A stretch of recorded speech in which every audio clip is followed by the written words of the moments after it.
Hello, friends. Now hold tight. Because this will not be a narration, this is a turning point. The mysterious train is about to depart, and there is no return ticket. What you are about to hear will dismantle, piece by piece, whatever you think of as reality in your mind.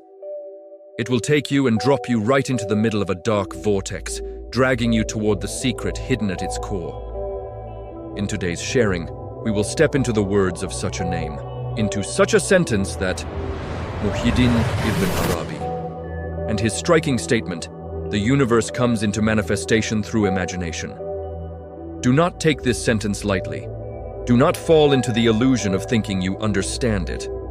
Because this thought fulfills its purpose, not when it is understood, but when it disturbs you.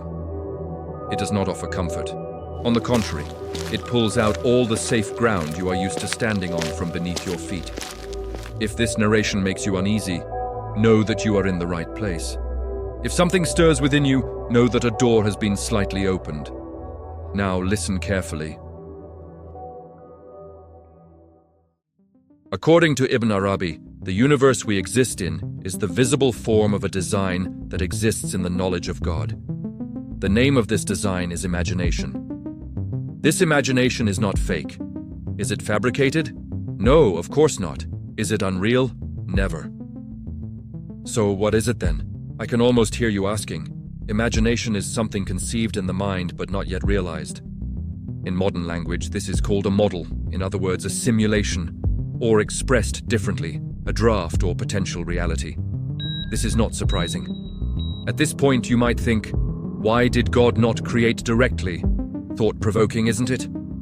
But the real issue is this: because the absolute does not directly enter into the limited. To help you understand, let's give an example. Can you look at the sun with the naked eye? It is very difficult, isn't it? After a while, your eyes become uncomfortable. But when you see the sun's light reflected on a wall, it does not disturb you.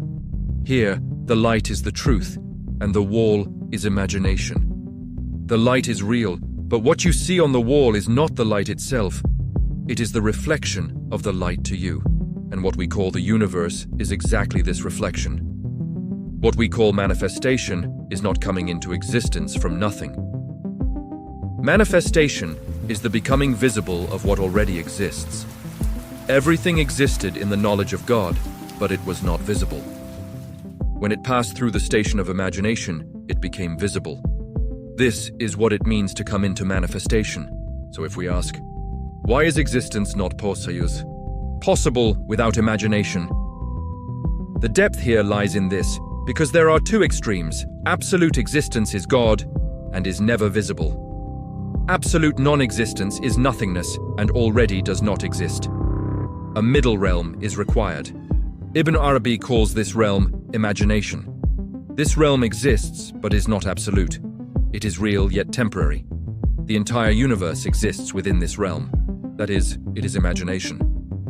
Now the first question that comes to mind is, so is this world real? The answer given is clear. Yes, it is real, but it is not the ultimate reality. I am speaking plainly. The world is not a dream, but it is like a dream. What was a dream like? We explained it in our previous videos. If you remember, a dream is experienced just like reality. It is felt, it leaves effects.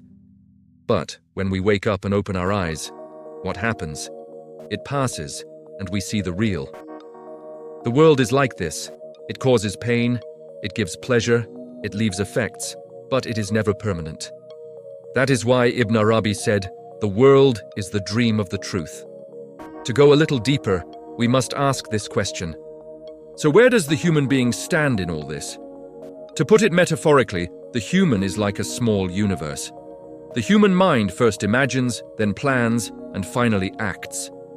The process of creation is explained with the same logic: knowledge, imagination, then form. To put it this way, the human is a small copy of God's system of creation. Imagination is an intermediary mechanism. Truth does not appear directly, and matter is not created directly. There must be a transforming layer in between. Today this is called frequency, wave, field, energy. Ibn Arabi explained this 800 years ago and called it imagination. How about that? While it is being newly discussed today, an Islamic scholar comes along 800 years ago, far from technology, names it, and calls it imagination. When viewed from another perspective, the picture becomes even clearer. Tell me now, why are angels, jinn, and spirits invisible? It can be expressed this way. Because they exist between imagination and matter, their frequencies are different. To make it understandable, for example, radio waves exist in your room, but unfortunately, you cannot see them. They are not non-existent, they exist. This follows the same logic. The field is different. The dimension is different. Another question is this: why are paradise and hell described? Let us explain it like this. Because the human being cannot directly comprehend the abstract. That is why the language of forms, such as fire, gardens, and rivers, is used. These are a translation language. What is essential is closeness, distance, states of consciousness, and levels of awareness. Imagination makes the abstract concrete. So does imagination deceive? The answer to this is, of course, no.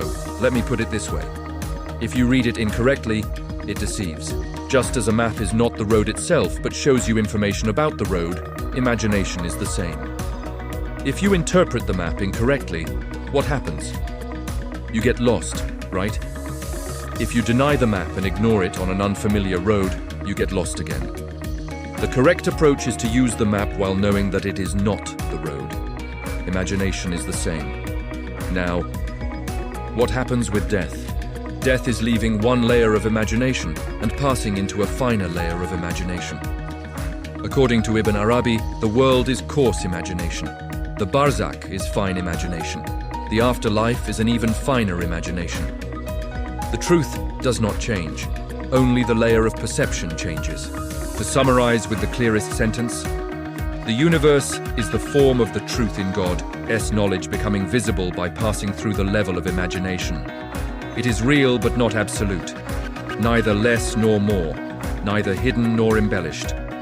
Let me give a clear warning. This thought shakes the traditional understanding of religion, disturbs the literal reader, and scatters superficial minds. That is why Ibn Arabi is disliked, declared heretical, and difficult to read. But I say this clearly. This teaching is not denial, it is deep unity. So does this view lead to polytheism? No. But if misunderstood, it can lead a person into polytheism. According to Ibn Arabi, absolute existence belongs only to God. The universe is not God, but it is not independent from God either. If you take the form as the essence, it becomes polytheism. If you take the cause as absolute, it becomes polytheism. This teaching does not produce polytheism, it dissolves it. Does it contradict the Quran? No. But it is challenging for those who read the Quran only literally. The Quran says that God is in a state of action at every moment, that wherever you turn, there is the face of God, that God is closer to the human than their jugular vein. Ibn Arabi turns these verses into an ontological system. He adds nothing new, he only opens the depth further. How far does it align with science? Ibn Arabi does not do science, but he describes the ground of the questions science arrives at.